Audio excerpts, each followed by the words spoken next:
Salut, moi c'est Mickaël. Aujourd'hui c'est mardi, donc question-réponse numéro 5. On se regarde l'intro et on en parle juste après.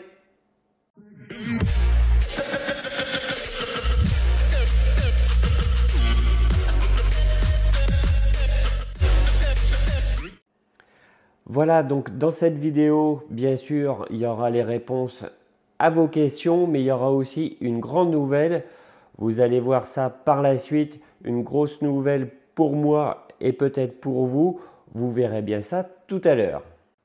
Donc n'hésite pas à poser ta question sous cette vidéo et sur YouTube pour essayer de me faciliter un petit peu les choses.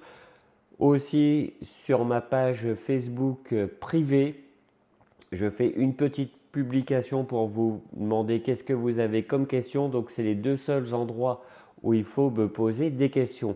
C'est beaucoup plus simple pour moi. Donc là, on va commencer par la première question, la question de Julien. Donc Julien, pour le séchage du véhicule, tu es plus MF ou souffleur? Alors en fait, la question, ça va être les deux. Maintenant, j'utilise principalement le Blow GT. Donc le Blow GT, c'est le plus puissant des souffleurs de la gamme Blow. Donc lui, il va retirer, on va dire, 95% de l'eau sur la carrosserie, 90-95%. Ensuite, j'utilise toujours une microfibre de séchage pour la finition. Des fois que si j'ai oublié des petits raccoins ou tout simplement des petites traces d'eau résiduelles, donc j'en passe un petit coup rapide sur la carrosserie juste après le séchage au souffleur. Donc maintenant, on va passer à la question de Maxime. Pour la décontamination, tu préconises de le faire après le pré-lavage ou avant le lavage au gant? Alors, pour la décontamination, donc ça dépend si c'est la décontamination chimique ou mécanique, mais ça va revenir plus ou moins au même, donc je vais développer un petit peu. Donc on va d'abord s'occuper du pré-lavage. Donc là, puisque tu veux faire une décontamination, c'est que tu veux refaire ton véhicule entièrement.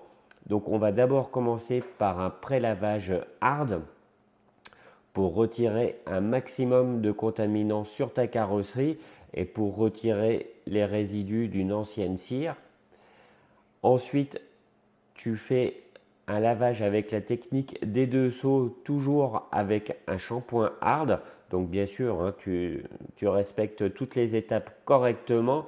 Ensuite, on passe à la décontamination chimique. Donc on va d'abord retirer tout ce qui est goudron. Donc on retire d'abord tout ce qui est plus grosses impuretés. Donc d'abord le goudron, tu rinces bien sûr.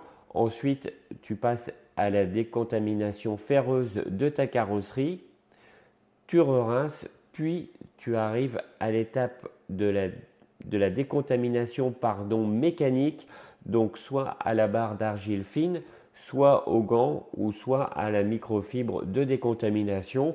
Personnellement, je suis passé aux pattes de décontamination de chez Scholl Concept. Donc là, c'est un gain de temps monumental. Tu as des pattes de décontamination de grand diamètre et de petit diamètre qui va te permettre de passer quasiment partout. Mais au lieu d'y passer, on va dire, 1 heure à faire la décontamination mécanique, en gros, si tu te débrouilles bien, en une petite demi-heure, c'est réglé. C'est un gain de temps monumental. Moi, personnellement, je n'utilise plus que ça. Bien sûr, en même temps, pour la décontamination mécanique, je le répète, on n'oublie pas un bon lubrifiant. Voilà, j'ai rectifié mon petit oubli. Voilà, donc maintenant, on va répondre à la question de Laurent.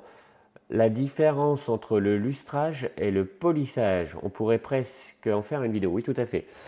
Donc là, le lustrage, ça ne corrige strictement rien. Le lustrage est simplement fait pour redonner un bon coup de brillance à ton vernis. Donc c'est tout simplement 1 à 2 passes de polish de finition, tout simplement. Donc là, ça va redonner un peu d'éclat à ton vernis. Et le polissage, là, c'est les plusieurs étapes de correction. Donc on va passer au cut, au médium, à la finition. Après, tout dépend ce qu'on utilise, hein.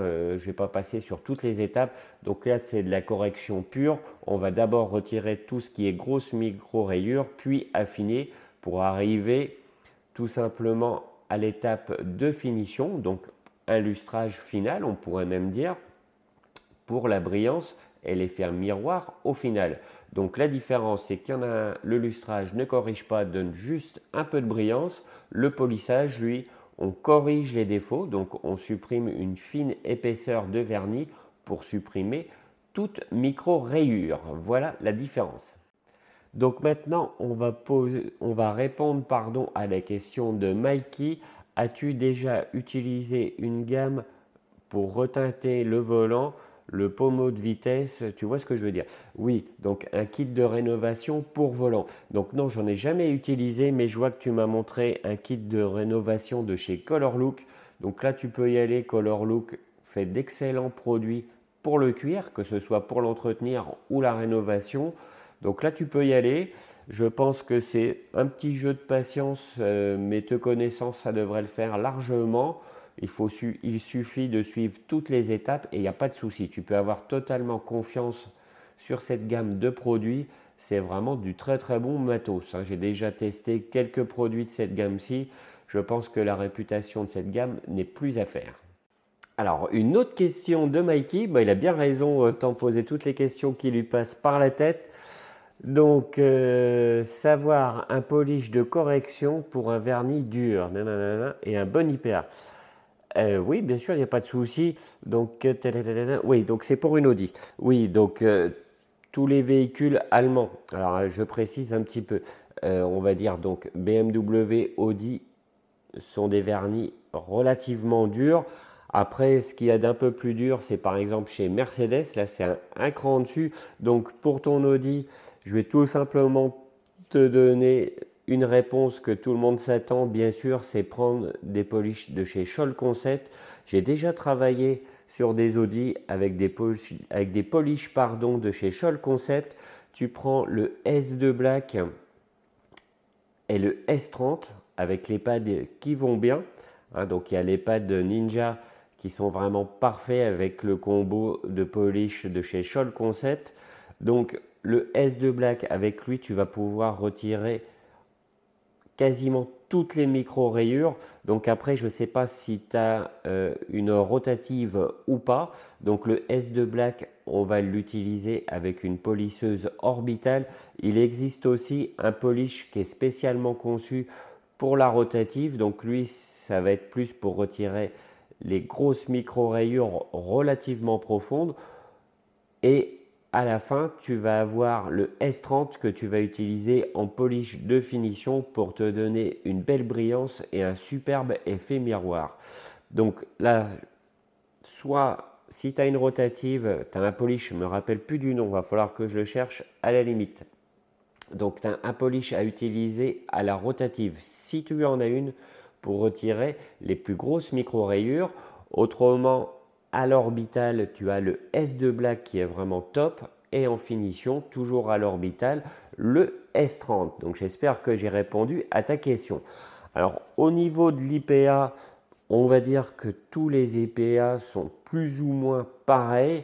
Donc je te laisse libre choix sur ça parce que franchement, bon, ils sont tous plus ou moins pareils à part certains qui ont fait un petit apport de parfum et de colorant.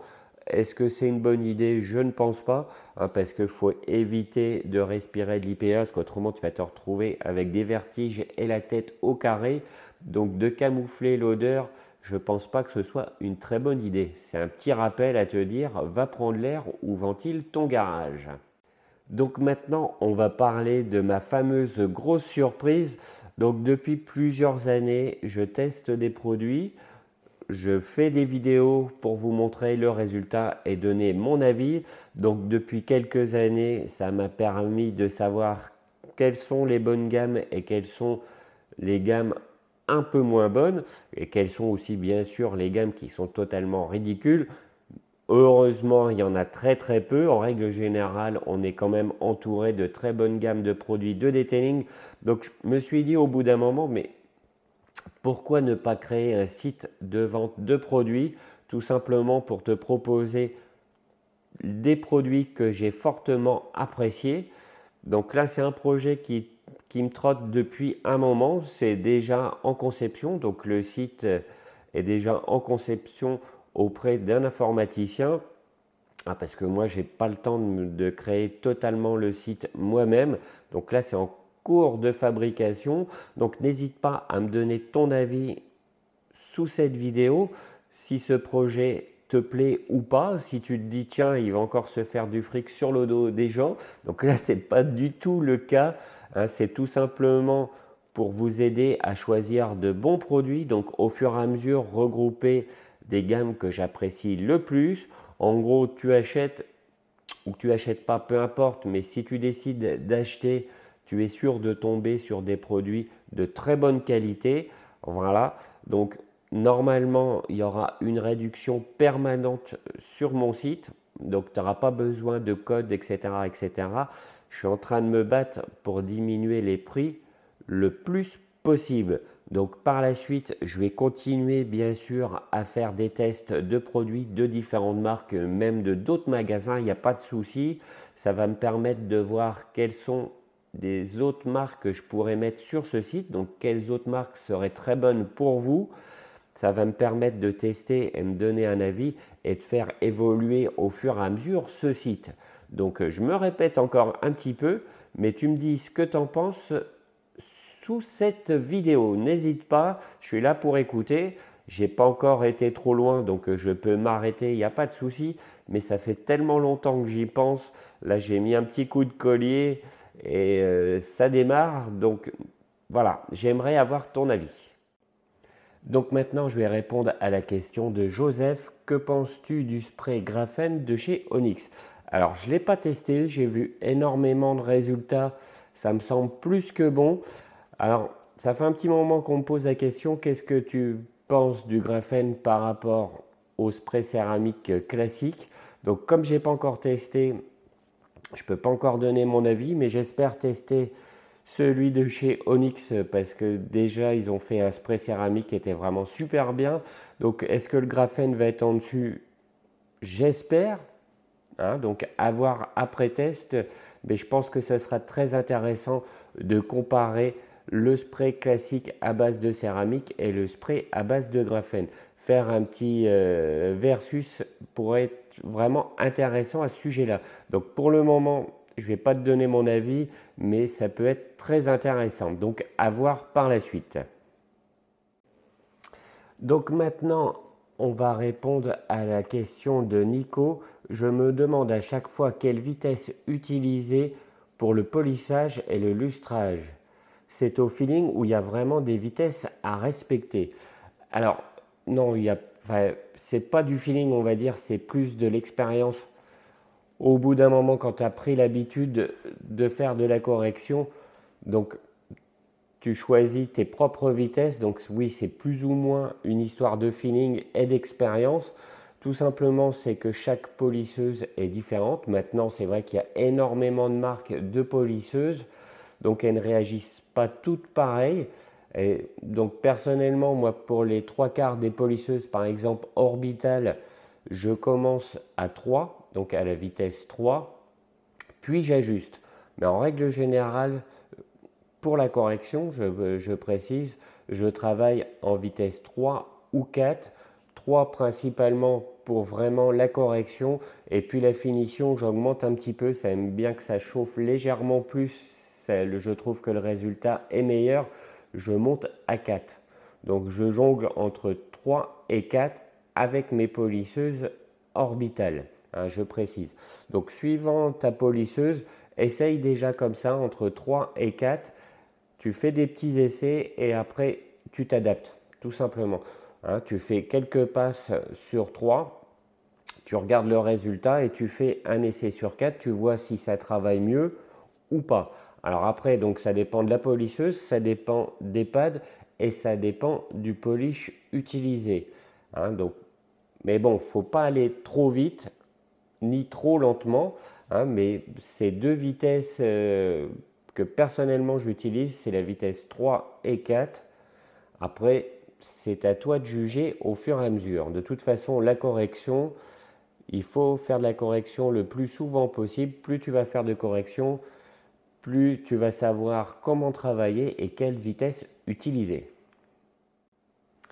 Donc maintenant, une question de Delphine. Enfin, une femme dans ce monde de brut. Je dis ça en plaisantant, mais c'est vrai que c'est une partie, le detailing, qui est beaucoup plus masculine que féminine, mais les femmes s'y mettent et je pense que c'est très très bien.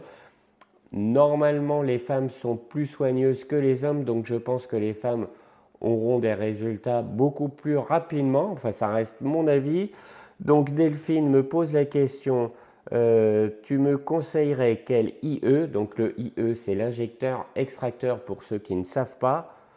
Bon rapport qualité-prix entre le Bizel et le Karcher SE4001. Alors, les deux sont bons, hein, c'est des injecteurs extracteurs à prix raisonnable, on va dire. Moi, personnellement, je me suis offert il y a quelques années, c'était dans mes tout débuts, le SE4001. Donc, je l'ai acheté pour le prix principalement, hein, parce qu'on doit l'avoir à peu près maintenant dans les 140-150 euros. Personnellement, ça fait quelques années, il fait très très bien son boulot. Donc, est-ce que je vais te le conseiller plus que le Bizel? Là est la question, parce que le Bizel, je ne l'ai pas testé. Il y a des très bons avis sur le sujet. Ça, c'est un sujet qui revient assez souvent sur mes groupes de detailing. Donc, a priori, les deux sont bons. Hein, donc, moi, personnellement, j'ai le Karcher, donc le SE4001, qui tourne très très bien depuis des années. Donc, maintenant, une question de Jérémy. Alors, où est-ce que c'est quand j'ai utilisé une clé barre fine, au bout d'un moment, elle devient vraiment molle au point de se désagréger. Est-ce que c'est normal? Est-ce que c'est une clé barre de mauvaise qualité? Alors non, tout simplement, c'est que les barres d'argile, que ce soit fine, médium ou hard, ont une durée de vie. Donc au bout d'un moment, elles se ramollissent, elles commencent à se désagréger. Donc c'est tout à fait normal. Il faut tout simplement les mettre à la poubelle et en reprendre une nouvelle. Il faut quand même renouveler ces barres d'argile régulièrement pour travailler avec du matériel propre et performant. Donc il n'y a pas de souci, c'est pas parce que c'est une de mauvaise qualité, c'est tout simplement qu'elle est morte, tout simplement, donc tu la changes. Donc maintenant une question de Jimmy. Alors je voulais savoir si le detailing est ton métier à temps plein ou si tu fais ça en supplémentaire. Alors non, le detailing n'est pas mon métier, je fais ça purement par passion. Donc là je suis en train de voir, comme j'ai dit à peu près au milieu de la vidéo, pour passer de l'autre côté, donc plus proposer des produits, donc faire un site de vente. Le detailing en lui-même n'est pas mon métier, c'est une passion, comme la passion du partage aussi. Donc c'est vrai que je commence à me passionner, à faire mes vidéos, etc. Ça commence à me faire de plus en plus plaisir. Peut-être qu'avec le temps, je deviens un petit peu moins timide et je prends goût à ça. Mais non, le detailing n'est pas mon métier. Je vais peut-être voir par la suite parce que j'ai énormément de demandes. C'est vrai que le bouche à oreille, pardon, dans ma région marche pas mal. Donc on vient souvent me voir ou on trouve mon numéro de téléphone. Alors je ne sais pas comment, mais on me contacte. Je pense que c'est à la mairie de ma commune. Je suis un petit peu connu, ils savent ce que je fais. Donc ils passent mon adresse, etc. Donc non, c'est pas mon métier. Je vais peut-être voir ça par la suite. Bon, c'est vrai qu'avec entre les vidéos, là maintenant je fais 2 vidéos la semaine. Je suis en train de voir pour monter mon site, donc je vais avoir énormément de boulot. Est-ce que je vais avoir le temps de faire des prestations de detailing? J'ai un doute, hein, parce que là je suis déjà pas mal débordé. Je me suis remis le site en plus là depuis un moment, déjà je bosse dessus. Donc tu t'en es peut-être aperçu, mais je suis un petit peu moins présent sur les réseaux sociaux, tout simplement parce que j'y bosse pas mal, en collaboration avec l'informaticien. Donc voilà, non, pour le moment, non, c'est pas mon métier proprement dit, les prestations de detailing. Donc maintenant, petite question de Nicolas. Alors je vous lis quand même le texte juste avant parce que c'est franchement sympa. Merci pour tes vidéos et aussi pour le code promo. tout cela m'a permis de faire une belle commande pour m'équiper. Alors après, il m'a mis la liste de ses produits pour savoir ce que j'en pense, tout simplement. Donc il a acheté l'APC, le Green Star, donc pas de souci, très bon produit. Prélavage Starnagloss, pas de souci, j'adore cette gamme. Shampoing Soft Starnagloss, très bon, économique. Donc là, il n'y a toujours pas de souci. Nettoyant décontaminant ferreux de chez Starnagloss, très bon. Pour la finition Cire Express de chez Megers. Alors, ça par contre, bon, Megers, je suis pas trop fan. Hein.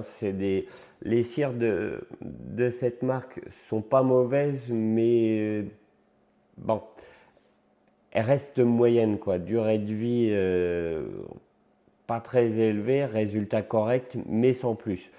Hein, si tu as besoin que je te conseille, si tu cherches une cire en spray sans être en céramique ou céramique, repose-moi la question, mais ça, moyen, on va dire. Pour le dressing, le T2 de chez G-Technique, très très bon, il n'y a pas de souci. Donc après, c'est acheter des seaux microfibres, etc., etc. Voilà, donc tout ce que tu as commandé, il n'y a pas de souci. On va dire à 90%, c'est du bon matos. Sauf le spray de chez Megers. Bon, je ne vais pas trop m'étaler sur le sujet, mais c'est une marque, on va dire, que tout le monde a utilisé pour débuter. Moi, le premier. Hein, dans mes premières voitures, j'allais en centre auto et on regarde les marques. On se dit, tiens, bon, il y a les marques du centre auto. On se dit, oh, bon. On regarde ce qui est un petit peu en dessus. Donc, en dessus, il n'y a que cette marque-là. Donc, il y a Megers qui est dessus. Qui est un cran au-dessus des produits automobiles dans les stations ou dans les centres auto. Mais franchement, sur les sites de detailing, tu vas trouver largement mieux, après équivalent ou voire même inférieur.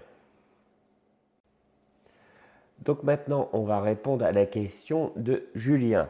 Saurais-tu comment créer un fichier tarifaire en prenant compte les produits plus les machines et accessoires? Comment fais-tu pour intégrer les prix d'une prestation? Alors, ça c'est un petit peu compliqué. Comment déterminer une grille tarifaire pour un professionnel? Tout simplement, il faut faire une étude de marché. Donc là, il faut aller à la chambre de commerce, faire une étude de marché parce que tout simplement, une région ne fait pas l'autre. Si tu habites Marseille, moi je suis à Cherbourg, les tarifs vont être totalement différents. Si tu es à Paris, ça va être encore un autre tarif. Donc le mieux, c'est d'aller à la chambre de commerce. C'est gratuit. Il y a une personne qui va t'aider à créer ta gamme de prix par rapport à une ville de ta région avec un nombre d'habitants équivalent et un nombre d'entreprises équivalent aussi. Donc il faut faire une étude de marché, donc étudier la concurrence dans une ville voisine équivalente, donc étudier tout ce qui est prix, prestations, etc. Donc ça dépend aussi des prestations que tu vas effectuer et faire aussi un prévisionnel. Donc à savoir qu'une fois que tu vas connaître ta grille tarifaire par rapport à ta région, au nombre d'habitants et au nombre de concurrents, ça va te permettre de déterminer si tu vas pouvoir en vivre correctement ou pas. Je pense qu'il faut faire ça avant de se lancer pour pas faire comme beaucoup, je me lance et puis au bout de 6 mois, 1 an, eh ben c'est fini parce que ça ne marche pas. Donc c'est mieux d'aller à la chambre de commerce et de faire tout ça. Donc maintenant, je vais faire un petit coucou à mes collègues youtubeurs du detailing. Donc depuis un moment, je discute énormément avec un youtubeur qui a une chaîne YouTube à peu près du même niveau que moi. On commence à bien s'entendre, donc on discute en privé depuis un moment. Donc vous pouvez aller voir sa chaîne YouTube mcleancar33. Donc Mike, je te fais un petit coucou. Ça me fait plaisir, on pourra rediscuter si tu veux en privé quand tu veux. Alors, je vais refaire un deuxième petit message tout simplement pour le padré. Donc ça fait un petit moment qu'on se chamaille, soit en vidéo, soit en privé, ou soit sur les sites. Donc on a décidé de lâcher l'affaire. Je pense que c'est pas plus mal, soyons adultes. Un petit peu. Bon, de temps en temps, faut avouer que je suis pas d'accord avec ce qu'il raconte. Donc, bon, chacun sa façon de faire, chacun sa méthode. Moi, personnellement, j'ai ma méthode. Lui, il a la sienne. Donc, après, c'est une histoire de point de vue. Donc, il y a à peu près une semaine, il a fait un live. Il a parlé de moi. Donc, il s'est excusé parce que c'est vrai qu'il y a 15 jours, 3 semaines, il m'avait pas mal taclé. Il se foutait un petit peu de ma gueule, tout simplement. Il s'en est excusé. A suivi une discussion entre adultes. Donc, on a décidé d'arrêter. Donc, le Padre, je te fais un petit coucou aussi. Salut Padre!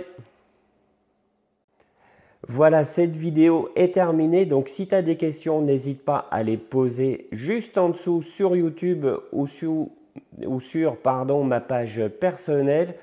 Si ça t'a plu, n'hésite pas à me mettre un petit j'aime et bien sûr à t'abonner à ma chaîne YouTube. Et bien, je te dis à bientôt pour une prochaine vidéo. Allez, salut!